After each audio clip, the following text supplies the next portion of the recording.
그 요즘에 강의 다니시면서 부동산 얘기도 상당히 많이 하시는 걸로 알고 부동산 있어요. 좋죠. 예. 네. 아까 잠깐 말씀을 해주셨지만 부동산 시장에 대해서도 좀 하실 말씀이 많을 것 같은데 사실 부동산 시장을 바라보는 눈은 내가 지금 어떤 처지에 있느냐에 따라서 다 다릅니다. 지금 새 살고 전세든 월세든 세입자로 살고 있으면 세입자 입장에서밖에 볼 수가 없어요. 더 떨어져라 더 떨어져라 노래를 부르고 있겠죠. 한참 그걸 바라고 계실 거예요. 더 싸게 사고 싶으니까. 그리고 집 한 채 갖고 계신 분들은 어차피 한 채이긴 하지만 보유자산의 가치가 떨어진다라고 생각을 하면은 이게 좀 불안하거든요. 불안한 심리가 있겠죠. 더군다나 대출까지 받고 샀으면 굉장히 부담될 거예요. 대출 이자는 계속 늘어나는데 내 자산, 보유자산 가치가 하락을 하니까. 그리고 또 부동산으로 적극적으로 투자를 하시는 분들이 계시잖아요. 네. 근데 그분들은 또 이제 시장의 변동성을 어떻게 내가 잘 올라타갖고 기회를 한번 만들어 볼 것인가. 다 다를 겁니다. 그래서 이 지금 현재 부동산 시장에 대한 어떤 전망이라고 해야 될까요? 좀 너무 좀 큰 바운더이긴 한데 시장이 지금 어떻게 흘러가고 있는 것인지 그리고 지금 이렇게 변하고 있는 상황에서 나는 내가 이제 세입자 혹은 1주택자 혹은 투자자 좀 나눠서 이제 설명을 부탁을 드리는데 나는 어떻게 대응을 해야 될 것인지 이 부분에 대해서 조금 너무 광대한 얘기지만 간략하게 좀 요약을 해서 설명을 해주시죠. 누가 저한테 부동산에 대해서 물어본단 말입니다. 죄송한데 제가 이제 은행 출신인데 저는 이제 그 대학원 석사를 제가 부동산 쪽을 전공을 해가지고 제가 좀 특이하게 제가 금융과 주식 부동산을 제가 전부 다 이제 이렇게 감히 이제 강의도 하고 상담도 하고 말씀을 드리는데 부동산에 대해서는 명확하게 말씀주신 뭐냐면 10명이 저한테 물어보죠. 어디에 있는 부동산을 살까요 말까요 물어봤을 때 제가 다시 한번 이제 되물어보는 거죠. 이걸 왜 살려고 그러세요? 목적이 뭐예요? 거주입니까? 투자입니까? 라고 물어봤을 때 명확하게 거주예요? 투자예요? 라고 딱 말씀을 하시는 분들이 많지 않아요. 그러니까 제가 컨설팅을 할 때 아니면 상담을 하거나 이렇게 얘기를 할 때 제일 싫어하는 멘트가 뭐냐면요. 교수님, 정 안 되면 저희가 그냥 들어가 살려고요. 이 말 저 되게 싫어하거든요, 여러분들. 그러니까 아니 3억, 5억, 10억이 왔다 갔다 하는 문제인데 그거를 해보다 안 되면 그냥 저희가 들어가 살죠 뭐. 물론 이해는 합니다. 어떤 세컨드, 다음 스텝을 준비하는 거는 이해하는데 최대한 그런 거를 생각 안 할 정도의 명확한 목적과 어떤 캐시플로우의 전략과 전술이 있어야 되지 않을까라는 생각을 하고요. 첫 번째 말씀드리고 싶은 방향성은 뭐냐면 일단 목적을 명확하게 하자. 그럼 그 전 단계로서 제가 제안한 건 뭐냐면 거주하고 투자를 저는 일단 구분했으면 좋겠습니다. 그래서 거주 목적이시면 무조건 저는 내 집 마련은 해야 된다고 봐요. 뭐 유튜버 전문가께서 뭐 2030이요 무슨 뭐 부동산 투자하지 말고 주식에 투자라 그러시는데 저희가 경악을 금치 못했습니다. 그건 말도 안 되는 거고요. 예. 아니 남의 인생 책임질 것도 아니면서 어떻게 그렇게 무책임한 얘기를 합니까? 그러니까 부동산은 지금은 아닌 것 같다. 내 집 마련 하지 말고, 그죠? 그걸로 우리 우량 주식을 장기적으로 묻어두자. 그것만큼 무책임한 멘트는 없다고 봐요. 그죠? 예. 그래서 내가 만약에 거주 목적이라면 무조건 그런 부동산 내 집 마련을 하셔야 되는 거고요. 예. 만약에 거주가 끝났어, 상황이. 그래서 부동산 쪽에 뭐 아파트금 뭐건 있다. 플러스 알파로 하나 더 하겠다. 그러면 좀 고려할 게 많죠. 뭐 세금이라든가, 그죠? 뭐 투자 가치라든가, 아니면 월세라든가, 이걸 보셔야겠죠. 그래서 일단은 젊은 직장인분들 내 집 마련에 대한 부분을 하시는 게 맞고요. 근데 서울 같은 경우 너무 가격이 비싼데 서울의 외곽만 가더라도 아직까지도 분명히 있습니다. 좀 안타까운 게 뭐냐면, 예. 서울에 2억대, 3억대 아파트가 없을 것 같죠, 여러분들? 있습니다. 그죠? 그건 제가 나중에 또 기회 되면 또 알려드리도록 하겠습니다. 있어요, 분명히. 그리고, 서울 외곽도 있고요. 분명히 있습니다. 근데 그런 거를 아예 그냥 체념하셔가지고 너무 서울의 핵심 지역만 보다 보니까, 예. 맞습니다. 너무 말이 길어졌다. 결론은요, 일단은 부동산도 하셔야 돼요. 근데 주식과 부동산은 완전히 다른 문제죠. 예, 투자 금액도 그렇고, 그 다음에 목적도 그렇고요. 부동산 하셔야 됩니다. 단, 누구 얘기 듣고 뭐 덥석덥석 하지는 마시고 하셔야 될 것 같고 그 다음에 1가구 2주택이 되면서부터는 정말 신중하게 준비하시는 게 좋을 것 같고요. 양극화라는 표현 되게 굉장히 싫어하지만 어쩔 수 없이 써야겠습니다. 50억, 100억대 아파트 지금 나오고 있죠. 그죠? 예. 그래서 그런 부분에 있어서는 일단 인정하고, 예. 너무 그거는 그냥 그거에 너무 이렇게 소갈이 하지 마시고 인정하시자고요. 뉴욕이라든가 뭐 중국이 아시겠지만 중국의 상해만 가더라도 200억대 아파트도 있거든요. 인정하시자고요. 대신 우리는 3억에서 5억짜리가 8억 갈 만한 거, 8억짜리가 12, 3억 갈 만한 거, 그다음에 10억짜리가 15억 갈 만한 거, 이런 거를 찾자는 얘기니까, 그죠? 그래서 그런 목적으로 시장을 보시면 좋을 것 같고요. 누가 대통령이 되건 공통된 공약은 공급을 늘리겠다라는 거고, 그다음에 보유세를 좀 줄이겠다라는 겁니다. 그래서 부동산 쪽은 앞으로 제가 보기엔 약보합세로 갈 것 같아요. 약보합세로 가는데 여기서 좀 더 떨어지는 게 있고 그냥 버티는 게 있겠죠. 예, 그래서 이 좀 더 떨어지는 것 중에서 진주를 잡을 수 있는 또 그런 노력과 다리품, 손품을 파시는 게 중요할 것 같고, 이런 우리 유튜브 채널을 통해서 그런 정보를 얻으시면 좋을 것 같습니다. 결론은 그거네요. 그러니까 전망, 부동산 시장에 대한 전망은 약보합세로 가지만 그것과 상관없이 내 집 마련은 꼭 필수이니 투자자가 아닌 이상은 그렇죠. 언제든지 준비를 해서 해야 된다. 대신 네, 이제 예. 문제는 여기서 이제 등장할 수 있는 단어는 영끌이죠. 그렇죠. 영끌을 그러니까 작년이나 재작년처럼 영끌로 덤볐다가는 큰일 난다 이거 아닙니까? 큰일 납니다. 예, 저 대출을 너무 무리하게 받으시는 건 아시겠지만 그 대출 원리금이요. 대출 원리금이 본인의 한 달 월 평균 수입의 30%, 35% 이상 나가는 거는 조금 하여튼 40% 언더로 하시면 좋을 것 같고요. 앞으로 금리가 더 올라가기 때문에 너무 무리하지 마시고 청약이라든가 여러 가지 방법이 있으니까 예, 좀 더 알아보셨으면 좋겠고, 특히 정부의 어떤 뭐 공공주공이라든가 임대라든가 뭐 신혼부부 뭐 내지만 뭐 첫 뭐 보금자 주택이라든가 많은 그 공공 아파트에 있으니까 그런 쪽으로 같이 또 병행해서 알아보시면 좋을 것 같습니다. 500만 원 생활자 같은 경우는 월급이 500만 원이다 그러면 이제 대출이자로 맥스 한도가 한 200 정도까지겠다. 그럼 200이면 원리금 다 합치면은 대출 원리금이 한 5억, 6억 정도 되나요? 그 정도 받으면 그 정도 나오나요? 한 200만 그렇죠. 원? 예, 그렇죠. 원금까지 포함이니까요. 그러니까 예, 역산하면 예, 그 정도가 될 것 예. 같아요. 그러니까 그 이상 대출을 받는 거는 무리다. 지금 상황에서는 무리다. 그러니까 할 수 있는 여건 안에서 그렇게 하자. 네네네. 라는 말씀이신 것 같고요. 그다음에 어쨌든 그 현실적으로는 부동산 그 급등기에 영끌로 집을 산 분들이 굉장히 많아요.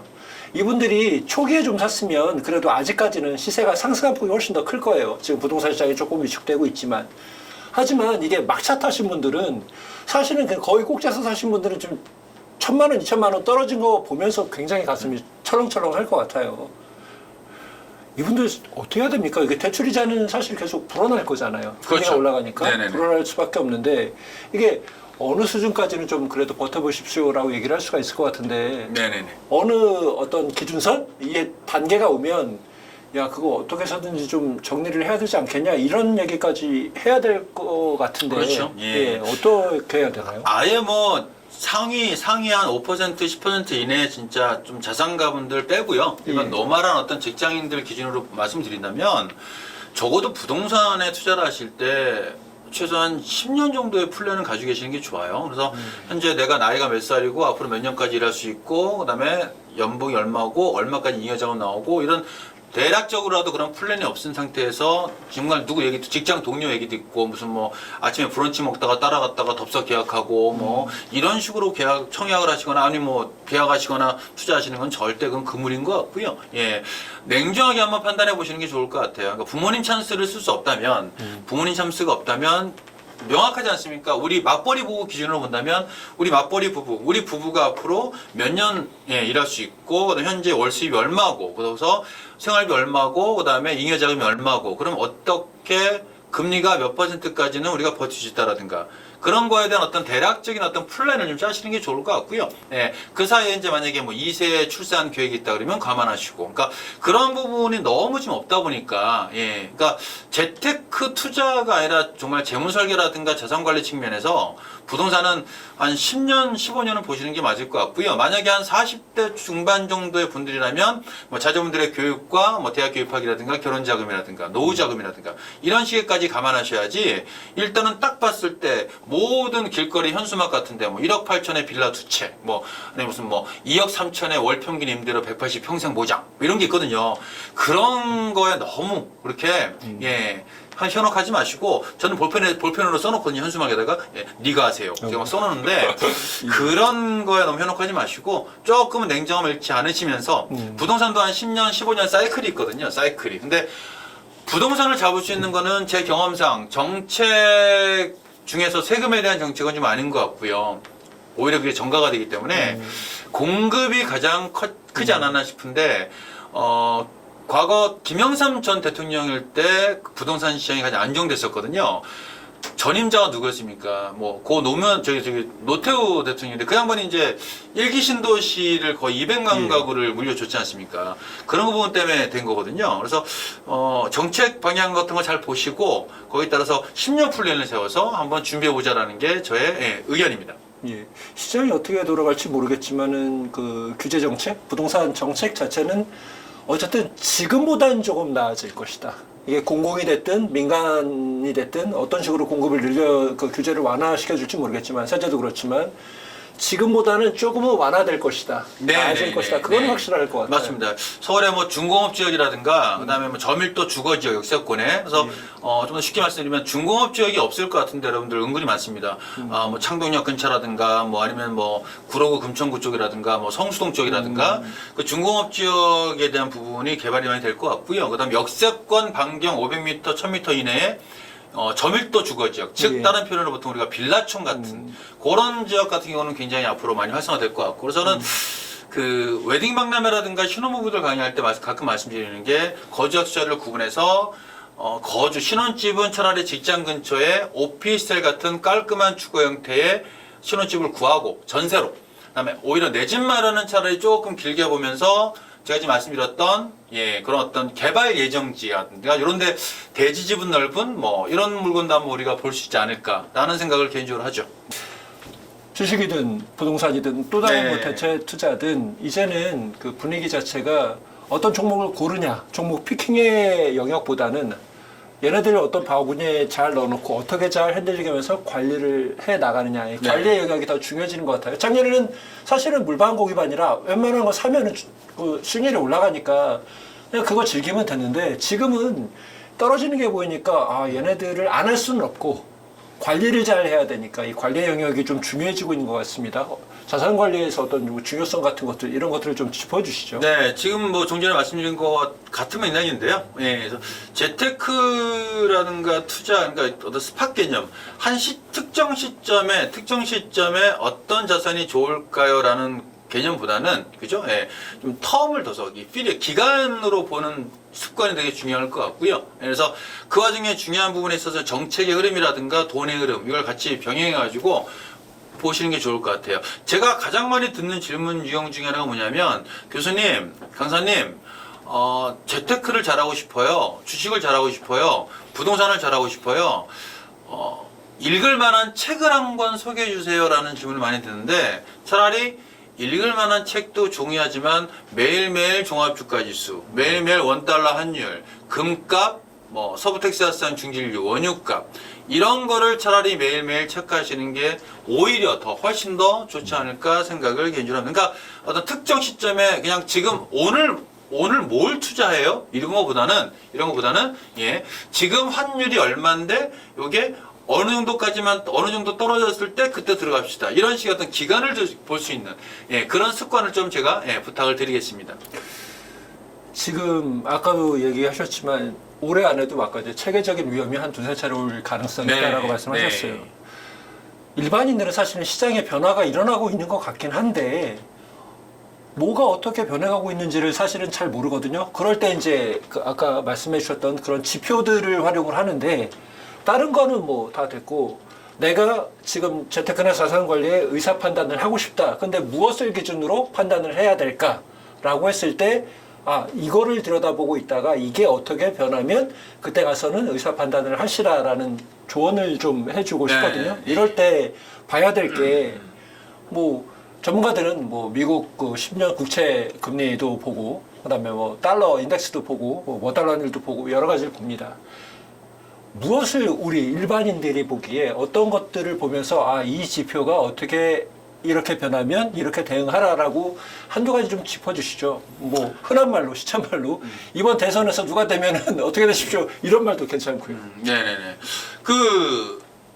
금리라는 게 어떻게 보면 화폐의 시장가치 아닙니까? 그죠? 그다음에 환율도 마찬가지고 우리나라 통화하고 다른 나라 통화와의 교환가치 아니겠습니까? 가장 중요한 부분은 제 생각 역시 돈의 흐름, 유동성인 것 같아요. 그러니까 작년, 재작년에 최근에 주식시장이 다 유동성 양세였고 어차피 그러니까 미국이 금리 올린다. 이게 다 같이 한 바스켓에 담아야 될 것 같고요.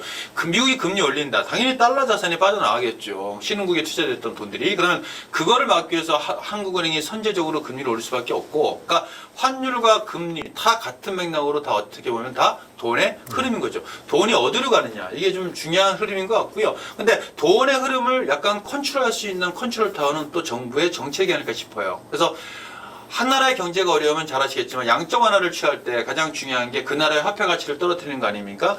화폐 가치를 떨어뜨리기 위해서 첫 번째 쓰는 정책이 유동성을 늘리는 거기 때문에 그럼 세 가지가 나오죠. 금리를 인하한다든가 아니면 은행의 지급 준비율을 인하한다든가 아니면 지금 미국이 쓰는 거 지금까지 국채라든가 MBS 같은 증권을 매입해서 돈을 풀든가. 다시 한번 금리 인하, 그죠? 두 번째가 그 국채라든가 MBS 매입, 세 번째 말씀드렸고, 그 다음에 은행의 지급 준비율, 주로 중국이 쓰는 정책인데 은행들 보고 돈을 풀어라 말라 할 수 있는 지급 준비율을 컨트롤하는 거죠. 그래서 요 세 가지가 다 정책에 이은 돈의 흐름이거든요. 그죠? 그래서 이 부분이 제가 보기엔 가장 중요할 것 같고, 그 다음 스텝이 이제 이것 때문에 금리가 움직이는 거고, 환율이 움직이는 거고, 예, 이게 다 같이 움직이는 거거든요. 그래서 정부의 정책 방향, 예, 어떻게 보면은 정책 방향과 돈의 흐름은 수평상상으로 같이 보셔야 될 것 같고요. 돈의 흐름 때문에 정부가 또 정책으로 잡는 거니까. 그죠? 그래서 두 개 같이 보시고,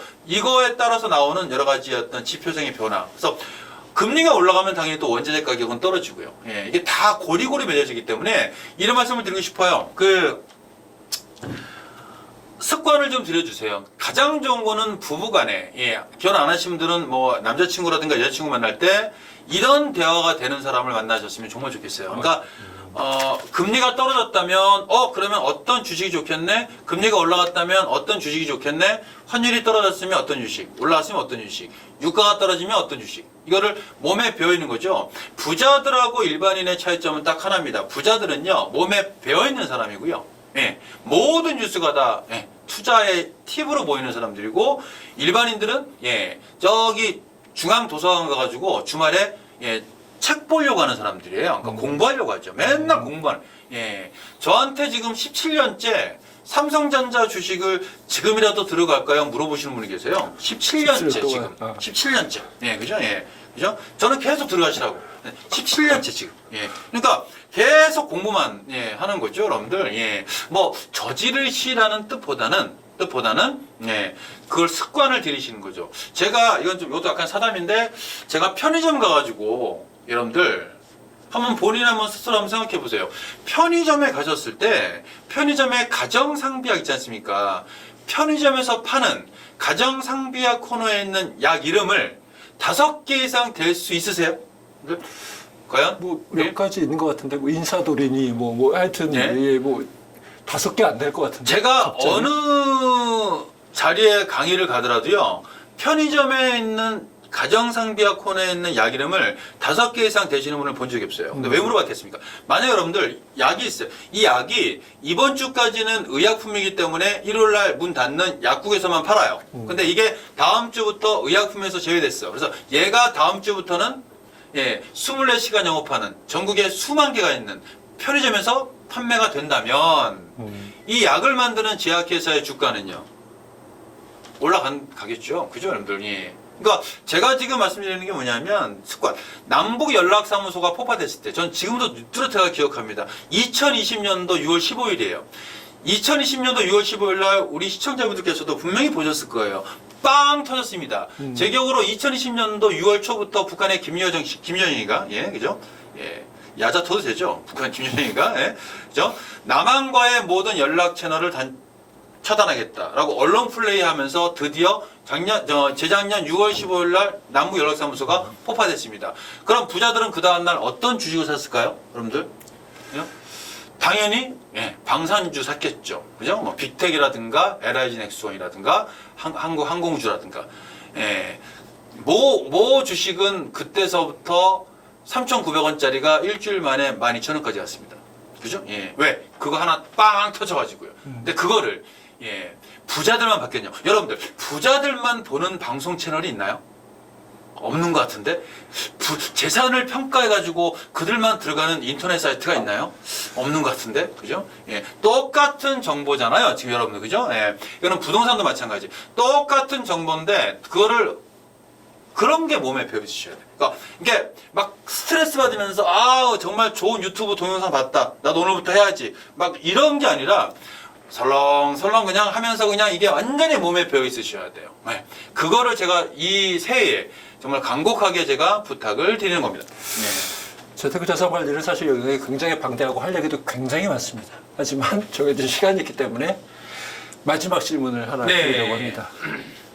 결론적으로 한번 얘기를 해보죠. 올해 자산관리 재테크, 그러니까는 뭐 내년으로 넘어갈 것도 없습니다. 올해 자산관리와 재테크 어떻게 해야 되나. 이거를 20대, 30대, 2030과 40대, 50대 이게 보는 시각 필요한 게 조금 다를 것 같아서 간략하게 세대별로 조금 나눠갖고 얘기를 간략하게 하고 마무리를 하시죠. 네. 전체 결론은 제가 보기엔 아까 말씀드렸지만 돌이켜보니까 그때가 최고의 기회였더라고요. 예. 언제요? 예. 97년도 IMF 때. 그죠? 그때 종합주가지수가 300포인트대까지 떨어진 걸로 저는 기억을 해요. 제가 300이요, 여러분. 300. 예, 1300이 아니고 어마무시한 거죠. 두 번째가 2003년도, 4년도 카드채 사태 때하고 남유럽 무너졌을 때. 그 다음에 2008년도 글로벌 금융 위기 때. 그 다음에 가장 최근이 재작년. 2월, 3월, 4월 때였죠. 여러분들 제 생각에는요. 앞으로 5년, 10년 사이에 올해가 가장 좋은 기회가 아닐까라는 생각도 저는 감히 합니다. 그래서 여러 가지 악재들 제 생각에는 지금 나라와 나라 사이에 전쟁에 대한 어떤 그런 설왕설래가 가장 많은 게 지금인 것 같고요. 뭐 러시아, 우크라이나, 중국, 대만 뭐 등등등 여러분들 그죠? 그래서 일단은 전 세대를 통해서 올해 정말 좋은 기회라는 거 명심하시고 준비하시면 좋을 것 같고 거기에 2030을 일단 목돈, 시드머니를 많이 만드는 게 중요하기 때문에 조금은 공격적으로 그래서 주식과 ETF 위주로 해가지고 전체 월 잉여 자산의 70%는 주식과 ETF를 하셔야 돼요. 그래서 특히 ETF를 지수라든가 시장 전체, 특정한 업종 전체를 투자하실 때는 ETF로 원자재라든가 그죠? 2차 전지가 좋을 것 같아. 누구나 인정합니다. 그럼 2차 전지에도 소부장주가 있고요. 장비주가 있고 완성품주. 어떤 종목을 투자할지 모르겠다. 그러면 그냥 2차 전지 ETF 투자하시는 거예요, 그냥. 그죠? 예. 그래서 ETF하고 주식을 한 70% 하시고요. 그다음에 나머지 이제 안정형으로 청약통장이라든가 무슨 뭐 연금이라든가 뭐 이런 걸 하시는 게 좋을 것 같고 40대 50대는 조금은 이제 있으시니까 목적 자금으로 나누셔야 돼요. 그러니까 자녀분들에 대한 자금 따로 주머니 만드시고, 그 다음에 부부의 노후 준비 자금을 따로 만드시고, 그 다음에 슬슬 몸이 아파옵니다 이제. 그래서 긴급 예비 자금 만드시고, 예, 일단 정말 편하게 말씀드리면 20, 30대는 닥치고 투자 하시는 거고, 40, 50대는 조금은 냉정함을 유지하시면서 목적 자금별로 이렇게 좀 구분을 하는 그런 식으로 이렇게 계획을 세우셔서 올해 준비하시는 게 어떨까라는 생각을 제가 감히 말씀을 드리겠습니다. 오늘 굉장히 방대한 얘기를 굉장히 직접적으로 굉장히 간략하게 말씀해 주셨어요. 나중에 특정한 사안에 대해서 조금 더 궁금한 게 생길 때 다시 교수님 모시고 얘기를 나눠보도록 하겠습니다. 네. 오늘은 여기서 마무리를 하겠습니다. 감사합니다. 감사합니다.